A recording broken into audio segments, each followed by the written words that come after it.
Hi friends, I am Sunit Sangai from Renis investment. आज हम discuss करेंगे नेशनल पेंशन स्कीम यानी एनपीएस। तो इसको हम डिटेल लेवल पे समझेंगे कि क्या इसमें खास बात है, क्यों इसे बहुत ही अच्छा पेंशन स्कीम माना जाता है, रिटायरमेंट के पर्सपेक्टिव से, कॉर्पोरेट बिल्ड करने के पर्सपेक्टिव से काफी अच्छा प्रोडक्ट माना जाता है।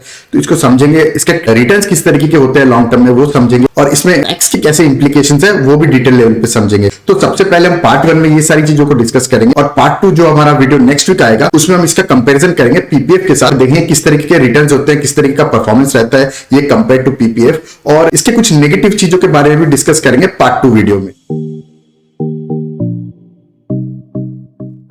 तो सबसे पहले कुछ इंपॉर्टेंट चीजें देख लेते हैं एनपीएस की। तो एनपीएस यानी नेशनल पेंशन स्कीम, तो ये एक गवर्नमेंट स्पॉन्सर्ड पेंशन स्कीम है। तो ये इनिशियली जो स्टार्ट हुई थी 2004 में, तो ये गवर्नमेंट एम्प्लॉय के पर्सपेक्टिव से शुरू हुई थी, लेकिन जब ये सक्सेसफुल हुई और गवर्नमेंट को भी लगा कि ये प्राइवेट सेक्टर में भी जो जॉब कर रहे हैं उनकी भी सिचुएशन सिमिलर हो सकते, तो उनके लिए भी ओपन कर दिया गया था 2009 में। तो इस स्कीम के फायदे से जितने भी वर्किंग क्लास के जो लोग हैं वो पेंशन अकाउंट क्रिएट कर सकते हैं, और उसमें लगातार एवरी मंथ जो अपनी सैलरी या इनकम होती है उससे कुछ अमाउंट जो है कंट्रीब्यूट कर सकते हैं इस एनपीएस स्कीम के अंदर। अब इस इनकम की जो रिटायरमेंट पे जो पैसा आता है वो आप लमसम में एक सर्टेन अमाउंट ले सकते हो, और उसके अलावा आपको एक सर्टेन अमाउंट जो है लगभग 40% है अभी, तो वो 40% आपको एन्युटी फॉर्म में यानी एवरी ईयर आपको वो amount in terms of every month या एवरी ईयर आप एन्युटी के फॉर्म में इसको कलेक्ट कर सकते हो आफ्टर रिटायरमेंट यानी आफ्टर द एज ऑफ 60। यहाँ पे एनपीएस की मैं बात करूं तो ये मार्केट लिंक्ड है। तो मार्केट लिंक जब हम बोल रहे हैं तो ये बेसिकली इसके जो रिटर्न्स है वो फिक्स नहीं होते, क्योंकि ये पैसा जो है कॉर्पोरेट बॉन्ड्स या गवर्नमेंट बॉन्ड्स या फिर इक्विटी में लगता है, जिसकी वेरिएशंस होती है, जिसकी प्राइसेस जो है वो with time with market depend करती है, तो इसलिए इसके इंटरेस्ट फिक्स नहीं होते। और ये जो है ये वॉलंटरी रिटायरमेंट स्कीम है। वॉलंटरी का मतलब है कि ये आप पे कोई बंदिश नहीं है, आपको फास्ट रूल नहीं है कि आपको ये लेना ही पड़ेगा,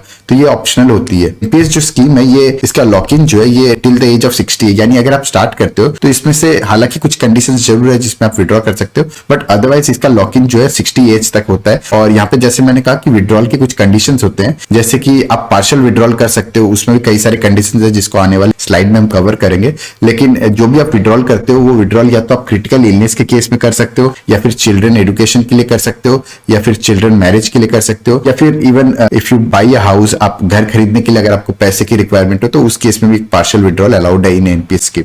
अब एनपीएस की बात करें तो एनपीएस जैसे मैंने कहा कि ये मार्केट में अलग अलग एसेट क्लास में इन्वेस्ट करता है। तो सबसे पहले क्लास ई में इन्वेस्ट करता है, जहां पे मैक्सिमम 75% तक की इन्वेस्टमेंट अलाउड है।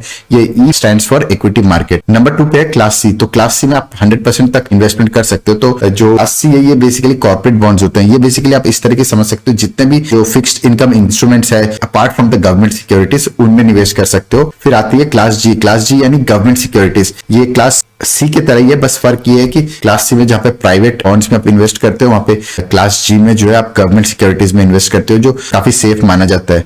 और चौथा जो रिसेंटली ऐड हुआ था वो है क्लास ए। क्लास ए जो है ये बेसिकली आज के टाइम पे अगर हम देखें तो ऑल्टरनेट इन्वेस्टमेंट फंड भी हो गया है, चाहे वो रियल स्टेट रिलेटेड हो, इंफ्रास्ट्रक्चर बॉन्ड्स हो, या इंफ्रास्ट्रक्चर इन्वेस्टमेंट ट्रस्ट हो। इस तरीके के अलग अलग ट्रस्ट में आप निवेश कर सकते हो। तो इसमें मैक्सिमम आप 5% तक का एलोकेशन जो है इस क्लास ए में कर सकते हो।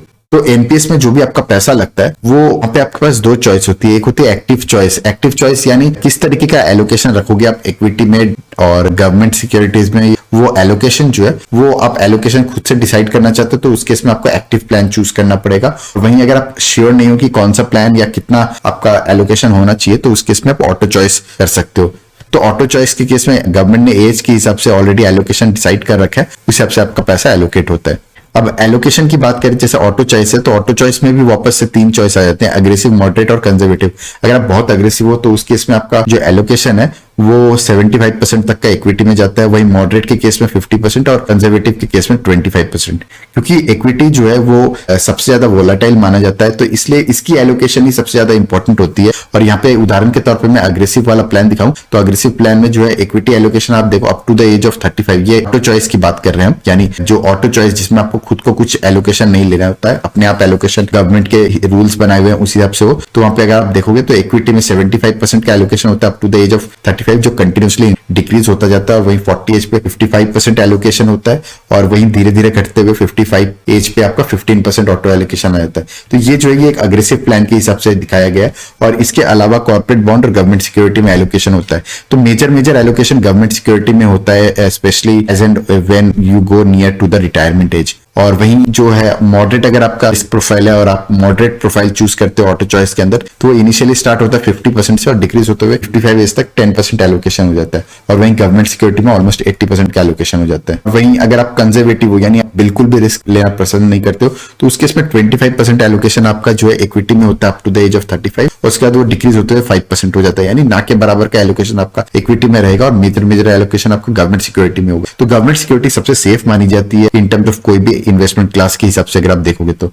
अब आ जाते हैं कंपैरिजन ऑटो और एक्टिव के बीच में। तो अगर मैं एग्रेसिव प्लान के हिसाब से बताऊं, ऑटो में जो सबसे एग्रेसिव है, जिसमें सबसे ज्यादा इक्विटी का एलोकेशन होता है, तो 46 एज पे अगर आप देखो तो वो 32% तक का आपका मैक्सिमम एलोकेशन इक्विटी में होता है। वहीं एक्टिव में आपके पास चॉइस होती है, तो एक बार के लिए मान लेते हैं कि जो एक्टिव में सबसे एग्रेसिव है वो 75% एलोकेशन लेता है। तो 75% एलोकेशन वो up to the age of 50 ले सकता है। और वहीं जो ऑटो है उसमें कंटिन्यूसली आप देखोगे जो एलोकेशन है इक्विटी का वो डिक्रीज होता रहता है। और वहीं एक्टिव में आप देखोगे तो टिल द एज ऑफ 50 आपको 75% तक का एलोकेशन अलाउड है, लेकिन उसके बाद इवन एक्टिव में आपके पास चॉइस नहीं होता, गवर्नमेंट ने बाय डिफॉल्ट कैपिंग लगा दी। आप देखो कंटिन्यूसली ये कैपिंग डिक्रीज होती जाती है, यानी 60 एज तक आप मैक्सिमम 50% एलोकेशन इक्विटी में ले सकते हो। तो यहाँ पे दिखता है कि इवन अगर आप इक्विटी में निवेश करना चाहते हो, अगर आप एक्टिव प्लान भी चूज करते हो, तो आप मैक्सिमम 75% तक का एलोकेशन ले सकते हो, और वो भी till the age of 50 age के बाद जो है इवन 75% एलोकेशन आपका नहीं होता है, उसके बाद कंटिन्यूसली एलोकेशन डिक्रीज होता जाता है। अब अगर हम बात करें तो काफी सारे फंड मैनेजर्स है अंडर एनपीएस स्कीम। तो एनपीएस के अंदर करंटली अगर हम बात करें तो पहले 7 स्कीम है, Birla Sun Life, HDFC pension, ICICI Prudential, Kotak Mahindra, LIC pension fund, SBI pension fund और यूटीआई रिटायरमेंट सोल्यूशन। तो ये जो 7 है ये करंटली एक्टिव भी है और इनके पुराने रिकॉर्ड्स भी है किस तरीके का इनका परफॉर्मेंस रहा है। और रिसेंटली गवर्नमेंट ने ये 3 एएमसी को भी ऐड किया, यानी axis asset management, Tata asset management और मैक्स लाइफ इंश्योरेंस। ये तीनों को भी एनपीएस के अंदर उनको अप्रूवल दिया गया है कि ये भी अपना पैसा मैनेज कर सकते हैं।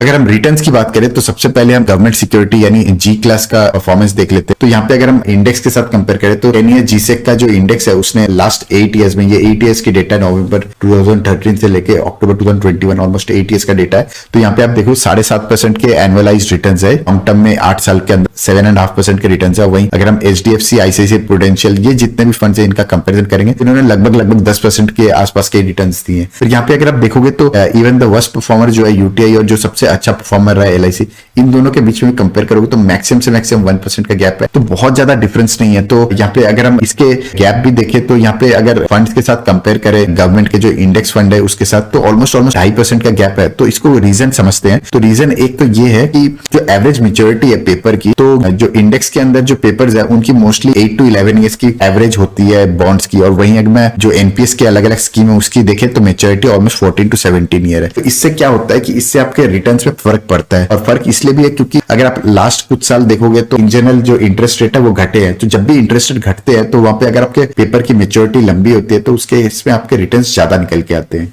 अब आ जाते हैं कॉर्पोरेट बॉन्ड की। तो कॉर्पोरेट बॉन्ड यानी ये सिमिलर टू गवर्नमेंट बॉन्ड होता है, फर्क ये है कि ये प्राइवेट कंपनीज को लेंड किया जाता है, पैसा प्राइवेट सेक्टर में पैसा जाता है। तो यहाँ पे अगर आप देखो तो ये जो कॉर्पोरेट बॉन्ड का जो इंडेक्स है उसने 9.5% के रिटर्न्स दिए, और वहीं अगर हम देखें तो जो एनपीएस के जो अलग अलग फंड्स है उन्होंने स्लाइटली बेटर ही परफॉर्म किया है। आप देखो 9.6% से लेके 10.2% के रेंज में। हालांकि एचडीएफसी और कोटक जो एक्सट्रीम केसेस है उन दोनों के बीच में बहुत ज्यादा गैप नहीं है, 0.6% का ही गैप है। और यहाँ पे अगर हम रीजन भी समझना चाहे कि ये स्लाइटली बेटर देन इंडेक्स क्यों परफॉर्म किया है, तो उसका भी अगेन जैसा मैंने कहा कि एनपीएस स्कीम की अगर आप देखो तो जो बॉन्ड्स है उनकी एवरेज मेच्योरिटी 6 से 7 साल का है, वहीं अगर आप इंडेक्स के अंदर बात करो तो 3 से 4 साल का है। तो क्योंकि आपके ज्यादा एवरेज मेच्योरिटी और जब भी इंटरेस्ट रेट डिक्रीज होते रहते हैं तो अगर आपके एवरेज मेच्योरिटी पेपर के जो है दो ज्यादा लंबे होने से आपको ज्यादा फायदा होता है, रिटर्न्स आपके बेटर निकल के आते हैं। बट अगर यहाँ पे मैं इन जनरल अगर मार्केट की बात करूं तो यहाँ पे इंटरेस्ट रेट मुझे लगता है कि बॉटम आउट हो गया और यहाँ से इंटरेस्ट रेट बढ़ने वाले हैं, और अगर इंटरेस्ट रेट आने वाले टाइम में बढ़ते हैं तो इस केस में अगर एनपीएस स्कीम के अंदर एवरेज मेच्योरिटी स्लाइटली ज्यादा होगी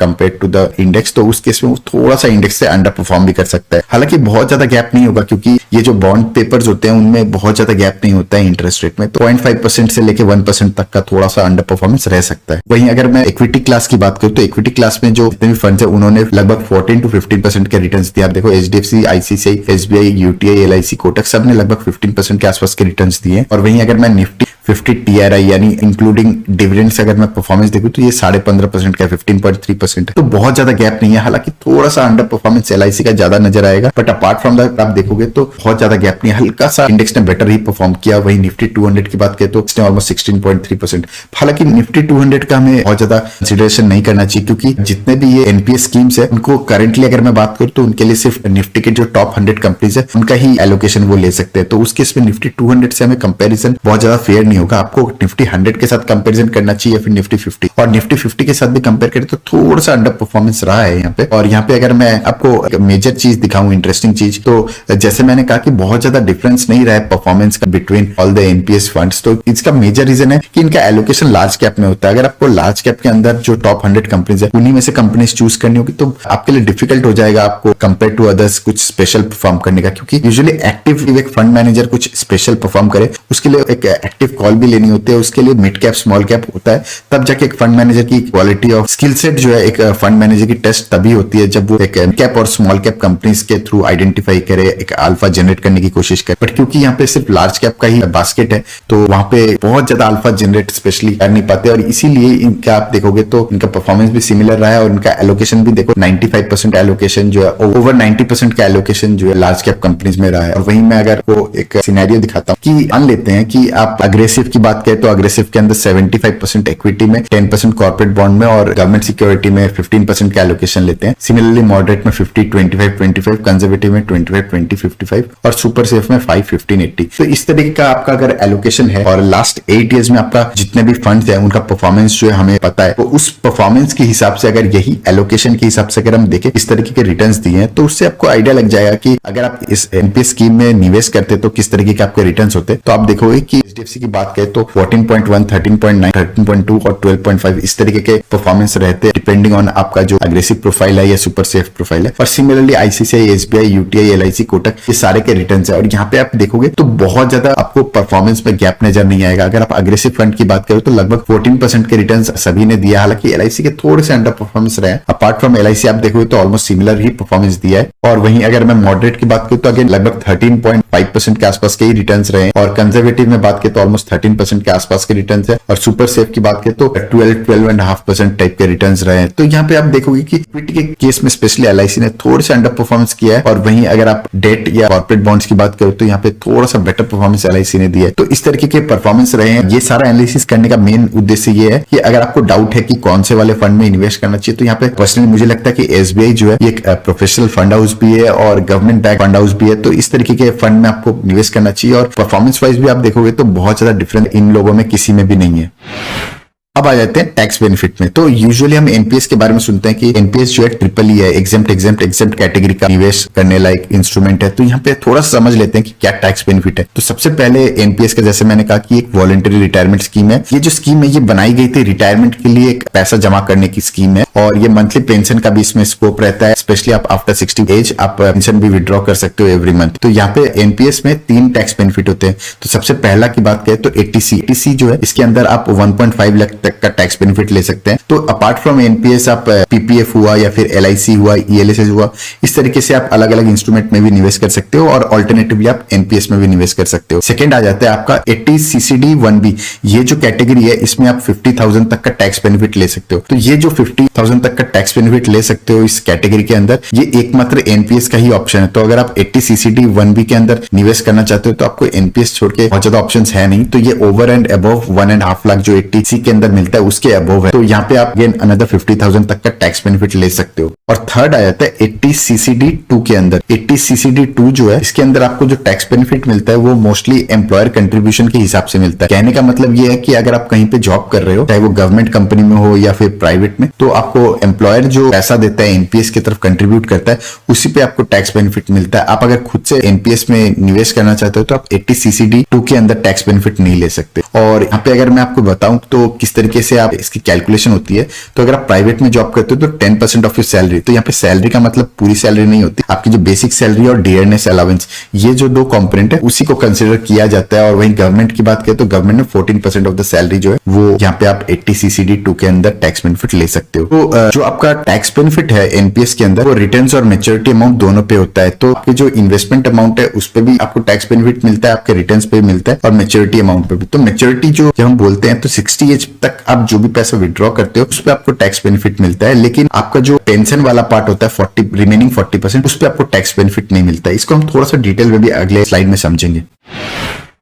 अब आ जाते हैं कुछ इंपॉर्टेंट चीजें जो एनपीएस की जो बॉडी है उन्होंने रिसेंटली कई सारे कुछ अच्छे स्टेप्स भी लिए, और क्या स्टेप्स लिए उसको थोड़ा सा समझ लेते हैं। तो एनपीएस के अंदर काफी सारे रिफॉर्म हो रहे हैं जिससे कि एनपीएस में जो इन्वेस्टर्स है या एनपीएस में जो अपना रिटायरमेंट कॉर्पस जमा करना चाह रहे हैं उनके लिए एक अच्छा एक्सपीरियंस हो, एक अच्छा वेल्थ भी ग्रो हो, उसके लिए उन लोगों ने कई सारे कंटिन्यूसली ये इंप्रूव भी करते रहते हैं। उदाहरण के तौर पर अगर रिसेंट कुछ इंप्रूवमेंट्स की बात करें तो पहला तो ये है कि फंड मैनेजर करेंटली, जैसे कि मैंने कहा कि ये सिर्फ लार्ज कैप में इन्वेस्ट कर सकते थे, बट अभी रूल्स क्या चेंज हुआ है, ये एफ&ओ के अंदर भी इन्वेस्ट कर सकते हैं। तो एफ&ओ के अंदर जितने भी स्टॉक्स होते हैं उनके अंदर भी निवेश कर सकते हैं। तो एफ&ओ के अंदर जो स्टॉक्स होते हैं मार्केट कैपिटलाइजेशन उनका 5,000 करोड़ के ऊपर है तो उन कंपनी में भी निवेश कर सकते हैं। तो इसका मतलब क्या हुआ कि पहले ऑलमोस्ट 100 कंपनीज का जो अम्ब्रेला था उसके अंदर से ही फंड मैनेजर सिलेक्ट कर सकते थे निवेश करने का, बट अब जो है ऑलमोस्ट 200 स्टॉक्स आ जाएंगे। तो ये जो 200 है इसमें लार्ज कैप भी होगा और मिड कैप भी होगा, और इससे बेनिफिट ये होता है कि आप एक्स्ट्रा अल्फा जनरेट भी कर सकते हो। एक फंड मैनेजर का जो इन्वेस्टिंग स्किल सेट है वो स्किल सेट भी और ज्यादा निखर के आता है, वो ज्यादा बेटर परफॉर्म कर सकता है। तो यहाँ पे चीजें थोड़ी इंटरेस्टिंग हो जाएंगी, और ये चीज को देख के मुझे पर्सनली लगता है स्पेशली करेंटली जो म्यूचुअल फंड है जो large and mid cap category में अच्छा परफॉर्म कर रहे हैं उनको ही आपको देखना चाहिए, कंसीडर करना चाहिए। और उनमें बहुत ज्यादा प्रोबेबिलिटी है कि जो लार्ज एंड मिड कैप में जो फंड्स परफॉर्म कर रहे हैं वो उनका जो एनपीएस है वो बेटर परफॉर्म कर सकता है। और तीसरा आ जाता है कि फंड मैनेजर को आईपीओ में भी निवेश करने का ऑप्शन दिया जाएगा, उनके पास भी ये प्रोविजन रहेगा। हालांकि उसमें कुछ सर्टेन क्राइटेरियाज भी है जिसको आप डॉक्यूमेंट में भी पढ़ सकते हो एनपीएस की वेबसाइट में जाके। और यहाँ पे चौथा जो चीज हुआ है वो ये कि एनपीएस का जो टायर 2 है, जो हमने अभी तक बात की थी टैक्स बेनिफिट की हो या फिर इन्वेस्टमेंट की, वो टायर 1 के पर्सपेक्टिव से की थी। इसके अलावा टायर 2 जो है उसमें भी आप निवेश कर सकते हो। तो टायर 2 में अब जो है 100% ऑफ आपका जो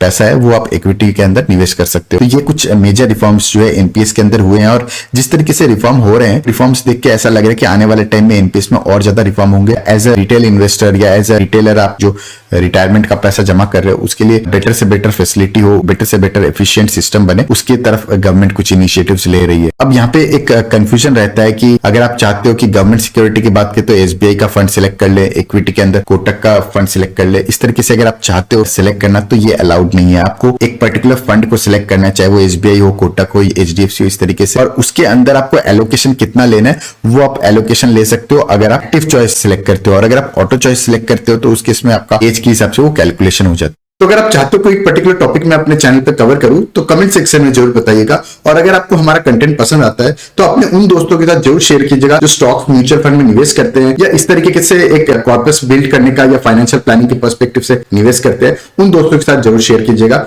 that's all for today, thank you. तो यहाँ पे मैं एक डिस्क्लेमर दे दूं तो ये कोई बाई और सेल की रिकमेंडेशन नहीं है, ये बेसिकली लर्निंग पर्पस से वीडियो बनाई गई है ताकि आप ये सीख सको कि एनालिसिस किस तरीके से करना चाहिए और किस तरीके से हमें अपने इन्वेस्टमेंट्स को देखना चाहिए। और अगर आपको यूजफुल लगे तो हमारा टेलीग्राम चैनल है रेनबेस इन्वेस्टमेंट, जिसको आप सर्च करके ज्वाइन कर सकते हो। That's all for today, thank you.